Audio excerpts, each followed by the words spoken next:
Chapter 3 की starting आहारी से होती है, जो पहले सख्त लेडी हुआ करती थी, जिसने अकेले ही हकारी को प्यार से बड़ा किया था। लेकिन अब वो पहले जैसी नहीं रही। वो सठिया गई थी क्योंकि उसने उन सब के लिए बेबीज के कपड़े बनाए थे और चाहती थी वो सब इसे ट्राई करे। कुसूरी ने भी उन्हें बच्चा बनाने के लिए केमिकल से ड्रग्स बनाए थे, जिसे यूज करते ही सब बच्चा बन जाएंगे। कुछ लोगों को ये मंजूर नहीं था। ये सुन आहारी जिद करने लगती है।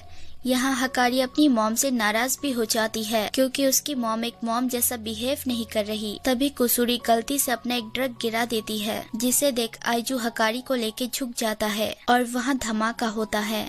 जब वो दोनों परेशान होकर बाकी लड़कियों की तरफ देखते हैं तो हैरान रह जाते हैं क्योंकि वो सारी लड़कियां छोटी सी क्यूट बच्ची बन चुकी थी। हकारी और आइजू उन सबको कपड़े पहनाते हैं। आइजू आहारी को पकड़ के देखता है और उसे अपनी सारी गर्लफ्रेंड इतनी छोटी छोटी बहुत क्यूट लग रही थी। असली खेल तो अब स्टार्ट होता है, जहाँ शिजुका उसे देख डर के भागने लगती है और सारे बच्चे यहाँ वहाँ भागने लगते हैं। दूसरी ओर कराने और कुरुमी हकारी से चिपक जाते हैं, जिसे हकारी डांट देती है और वो दोनों रोने लगते हैं। पीछे से आहारी भी उसके ऊपर चढ़ने लगती है और उसके बाल खींचती है। ये सब में हकारी काफी परेशान हो जाती है। तभी उसके हाथ से कराने और कुरुमी फिसल जाते हैं, जिसे आइजू दौड़ के आके बचा लेता है और उसे ऐसा करते देख वो दोनों हंसती हैं। अब सबको हंसाने के लिए वो बार बार ऐसा करके अपना थोबड़ा खराब करता है। अगले सीन में आइजू की सारी गर्लफ्रेंड सो चुकी थी। हकारी को अब समझ आ गया था कि एक बच्चा पालना आसान नहीं है,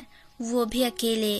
उसकी माँ ने उसे कैसे पाला होगा। आइजू बोलता है, तुम्हारी मॉम ने बोला था तुम उनकी उम्मीद की आखिरी किरण हो। ये सुन वो अपनी मॉम की ओर देखती है। अब सब लोग अपने असली रूप में आ गए थे, जहाँ आहारी रो रही थी क्योंकि वो उन सबको बच्चे के रूप में देखना चाहती थी। तभी हकारी आती है और अपनी माँ से माफी मांगती है और बोलती है, मैं समझ गई आपने अपनी लाइफ किस तरह मुझे पालने में निकाल दी। आपने अपनी इच्छाओं को मारा है और अब जब आपको खुशी मिल रही है तो मैं ऐसा कर रही हूँ। आप खुल के जी सकती है मॉम, आपको जो करना है कीजिए। ये सुन आहारी इमोशनल हो जाती है और अपनी बेटी को शुक्रिया बोलती है। खैर अब सब लोग कुकीज खाते हैं, जहाँ आँखों की बात होती है और उन्हें पता चलता है आहारी की मेड है और उसकी आंखें बहुत सुंदर है। लेकिन आज तक किसी ने उसकी आंखें नहीं देखी क्योंकि वो कभी आंखें खोलती ही नहीं, बस स्माइल करती रहती है। आहारी उसे ऑर्डर देती है आंखें खोलने की,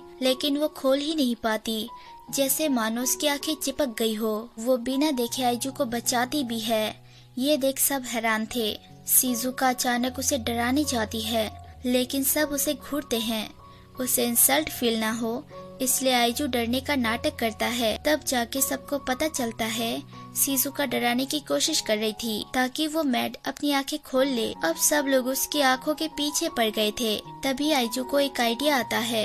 क्योंकि वो मेड आहारी के लिए बहुत लॉयल थी, इसलिए आइजू उसे एक जोक सुनाता है, जिसे सुनने के बाद वो हंसेगी और अपनी आंखें खोल लेगी। वो जोक उसने अपनी गर्लफ्रेंड को सुनाया था, लेकिन वो खुद के जगह आहारी का नाम लेता है और बोलता है उसने ये जोक सुनाया था, जिसपे वो हंसती है और आहारी का नाम सुनने के बाद वो आंखें खोल लेती है। आइजू की नजर उसकी आंखों पे जाती है और फिर से एक झटका लगता है, यानी एक और गर्लफ्रेंड मिल गई थी।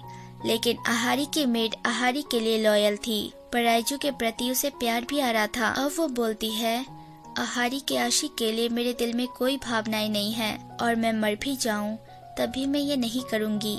आहारी बोलती है, तुम अपनी फीलिंग्स पहले रख सकती हो। उसका ऑर्डर सुनते हुए वो बोलती है, क्या तुम मेरे साथ चलोगे? मैं तुमसे शादी भी करूंगी। अब आइजू बिल्कुल कंफ्यूज हो जाता है। So hey everyone, thanks for watching. अगर मेरी वीडियोस जरा सी भी अच्छी लगे तो लाइक शेयर सब्सक्राइब कर देना और बेल आइकन जरूर दबा देना ताकि आप तक नोटिफिकेशन आती रहे। Take care, bye.